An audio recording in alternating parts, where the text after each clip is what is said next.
Regresamos con ustedes a esta semana en el Congreso a partir del acuerdo aprobado por la Junta de Coordinación Política del Senado de la República, esto con la finalidad de llevar a cabo una discusión enriquecedora sobre la reforma en materia de la Guardia Nacional y para tener una retroalimentación con diferentes sectores de la sociedad.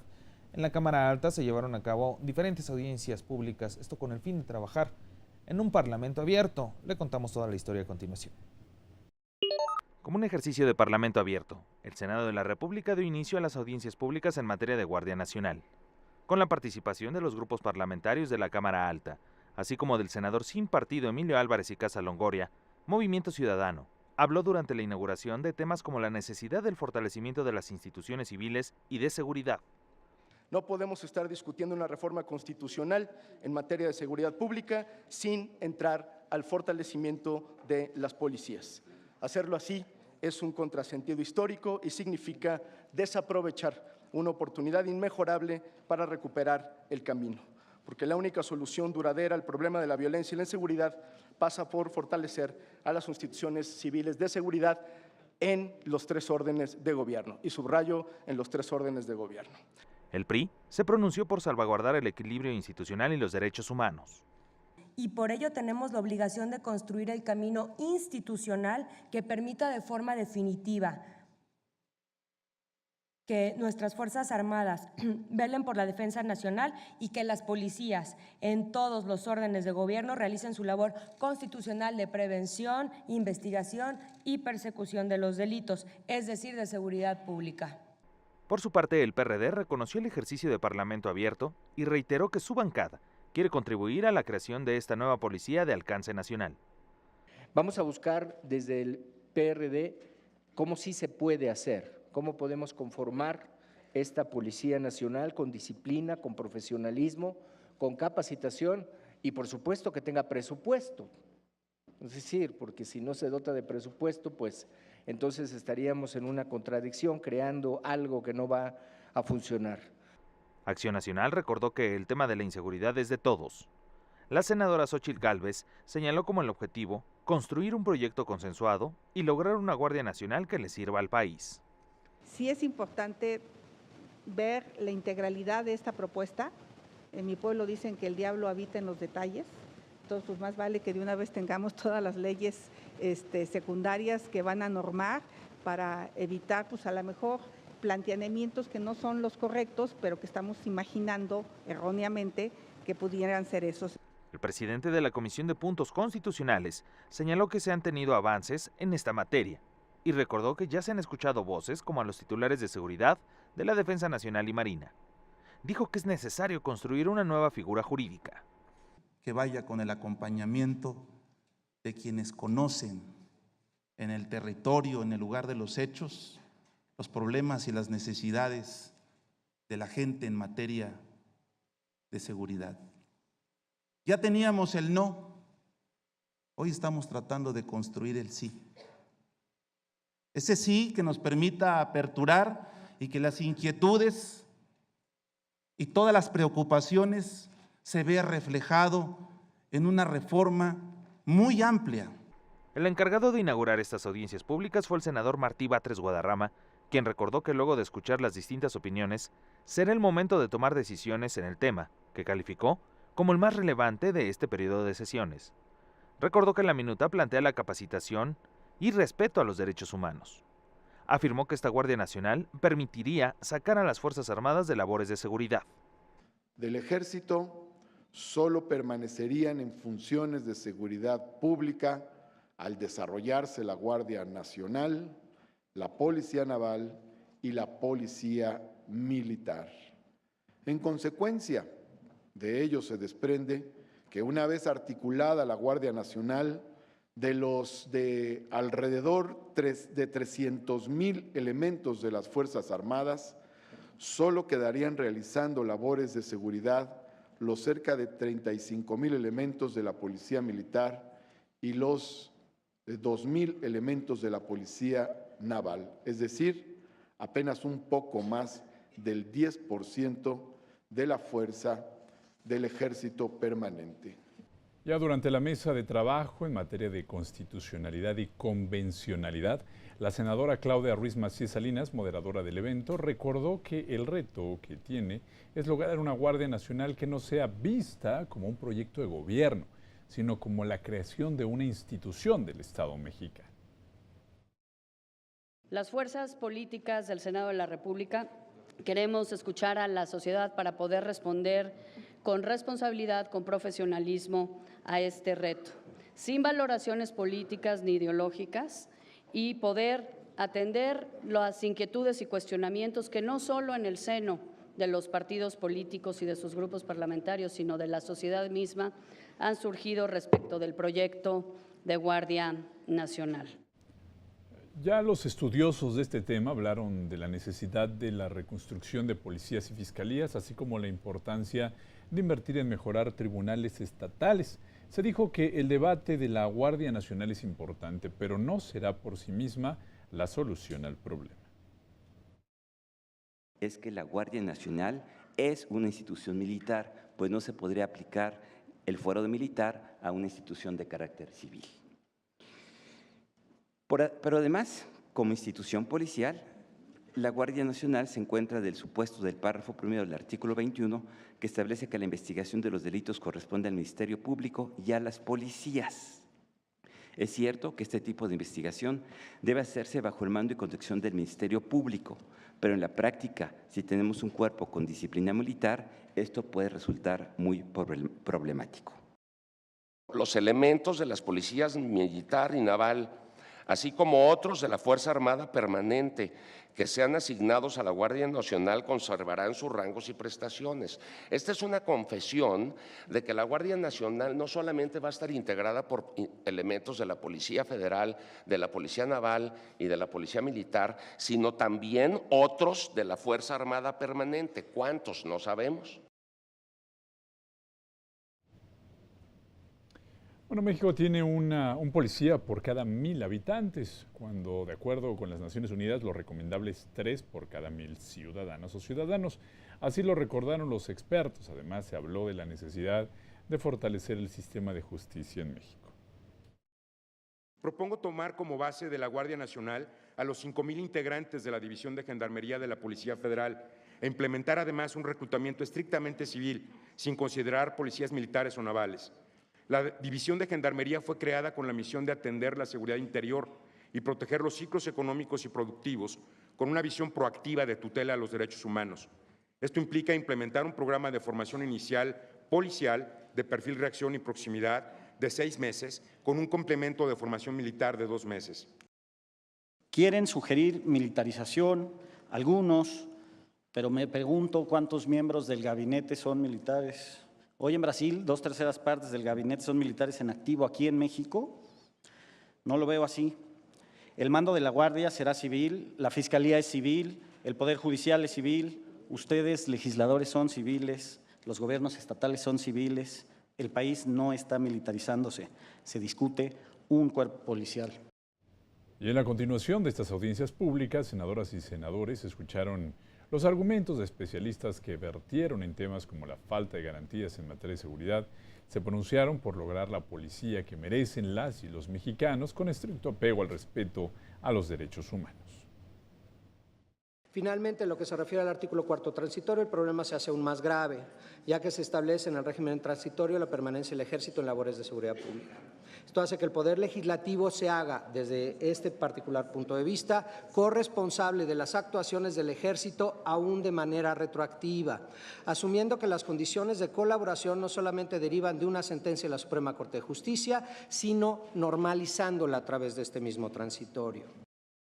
En el análisis que se tiene que hacer de la Guardia Nacional, hay que entender lo que se puede lograr a partir de la participación de todos, lo que está permitido por la propia sentencia de la Corte Interamericana. Y luego entender, y perdón que ese sea mi tema más importante, que como dijo aquí el doctor Sabines, no hay, ¿verdad? No hay, como dijo aquí Julio, ¿verdad? No hay un tema de un paradigma de fuerzas de seguridad, sino de fuerzas de policía que están entrenadas de una cierta manera bajo la disciplina militar.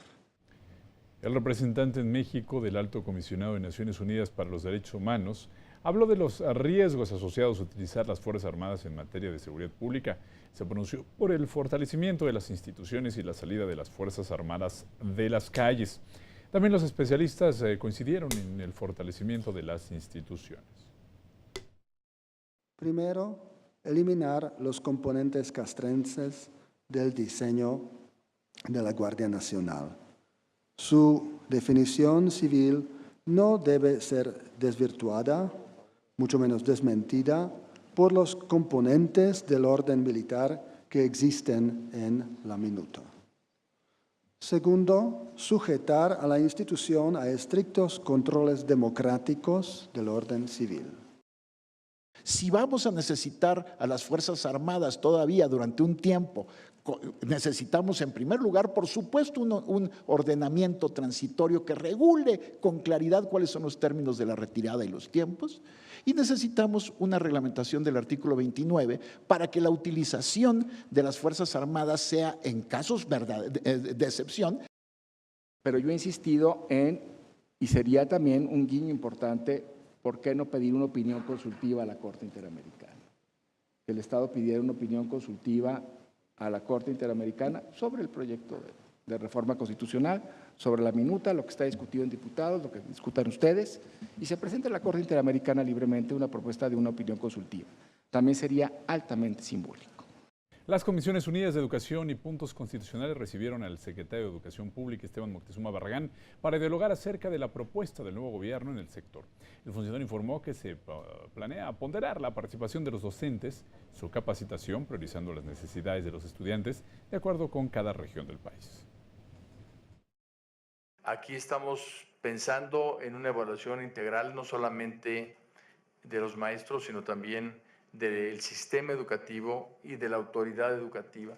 Estamos pensando en una liga entre evaluación y capacitación.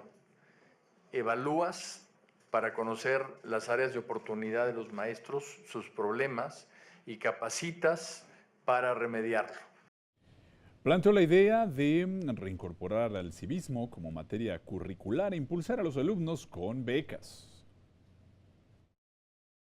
Necesitamos trabajar para que los contenidos educativos de los planes y programas tengan el margen que le permita a las comunidades sentir que realmente la educación para sus niños es pertinente, que el lenguaje es adecuado y que la visión corresponde a lo que ellos están viviendo, y no que desde el centro tengamos una visión exclusivista.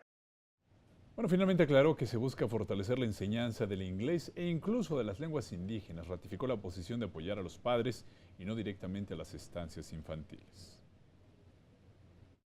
El recurso de las estancias se le va a dar a los padres de familia, y los padres de familia podrán seguir mandando a sus hijos a las estancias si así lo desean, pagándole ellos y no pagándole el gobierno federal a las estancias. O sea, es un cambio de responsabilidad.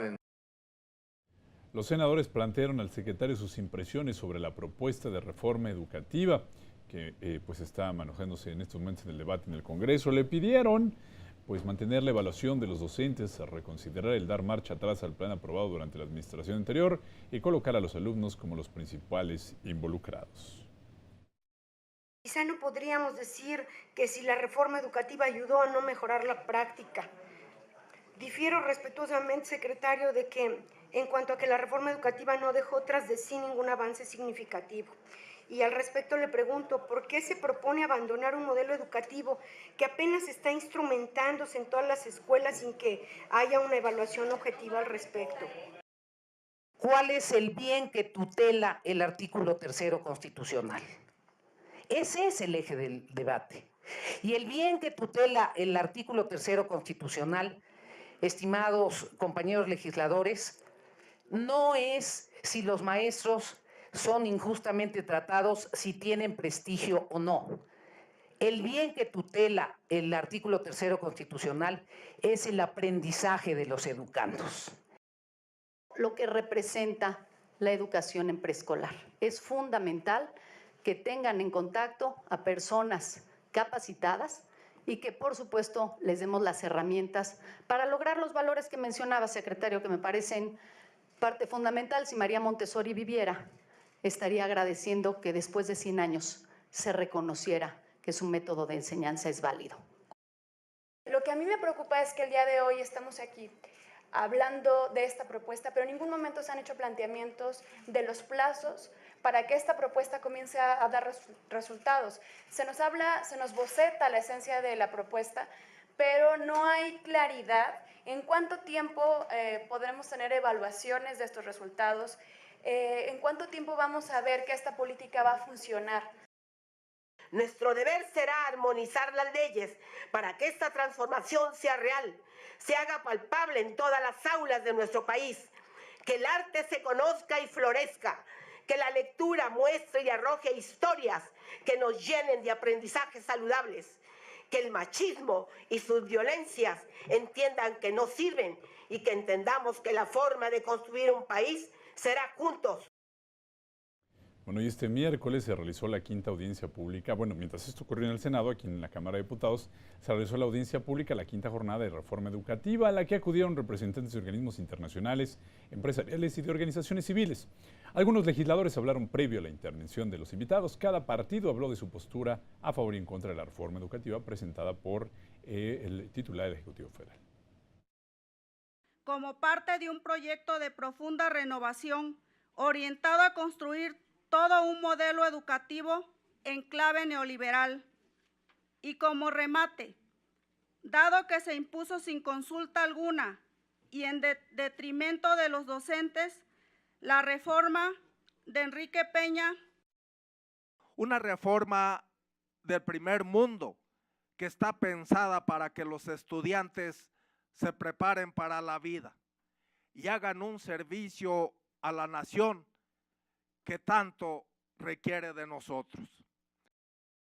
Que ahora en esta reforma que propone el Ejecutivo, pues se está eliminando la profesionalización del magisterio, lo cual me parece pues una ofensa a todos nuestros maestros y maestras. Pasa de una educación de calidad a una educación de excelencia cuando el fundamento principal a nivel mundial y en los países de primer mundo pues debe ser la calidad. Implica un tema de exclusión, elimina la educación inicial como obligación del Estado. El coordinador del Servicio Profesional Docente dijo que la reforma educativa consistió en la desvalorización de los maestros. Propone abrogar una reforma educativa que resultó en una desvalorización de las maestras y maestros de México, que no significó ningún avance en la mejora de la calidad de la educación, un proceso en el que la errónea distribución del presupuesto destinado a la educación provocó la falta de infraestructura o la nula atención a la capacitación y actualización de los docentes. El consultor educativo de la UNESCO dijo que nuestro país debe atender los 5 planteamientos enmarcados en la Agenda 2030 en materia educativa. Es necesario incluir a la educación inicial y a la educación de adultos, a manera de ofrecer oportunidades para el ejercicio del derecho a la educación de todas las personas. Celebramos que la inclusión de la educación superior sea obligatoria para el Estado. Sin embargo, es importante asegurar que dicha obligatoriedad esté acompañada por los recursos requeridos para garantizar que ésta sea de calidad y así representa una oportunidad real de aprendizaje y promoción para todos aquellos que de ella se beneficien. Se propuso la inclusión y la formación de los directivos de los centros educativos y el representante de Coparmex pidió no eliminar del texto constitucional la calidad educativa. Es la oportunidad para que la gestión educativa de los planteles de educación básica y del nivel medio superior se oriente a la generación de condiciones educativas pertinentes que permitan mejorar los aprendizajes de los alumnos a través del trabajo colegiado. es importante salvaguardar los conceptos de calidad o excelencia en el contexto constitucional. Hay muchas definiciones de calidad educativa. Lo ideal es que la calidad se mantenga en el texto con dos procesos de verificación propuestos por el texto vigente. Por un lado, como un derecho exigible por estudiantes, tutores y sociedad en general, y por otro lado, como objeto de evaluación objetiva sistemática. Lo invitamos a que esté en contacto permanente con nosotros a través de nuestras diferentes redes sociales, por Facebook y YouTube, Canal del Congreso, o si usted lo prefiere por Twitter, Noticia Congreso. Ahí usted podrá encontrar toda la información del trabajo que se realiza tanto en la Cámara de Diputados como en el Senado de la República, y seguir además minuto a minuto la sesión de ambos plenos. Esto y mucho más podrá usted encontrar en nuestras diferentes redes sociales. Esperamos sus sugerencias y comentarios. Eso es todo en esta semana en el Congreso. A nombre de todo el equipo que hace posible este espacio informativo, yo le doy las gracias por su preferencia. Cuídese mucho, sea feliz. Hasta pronto.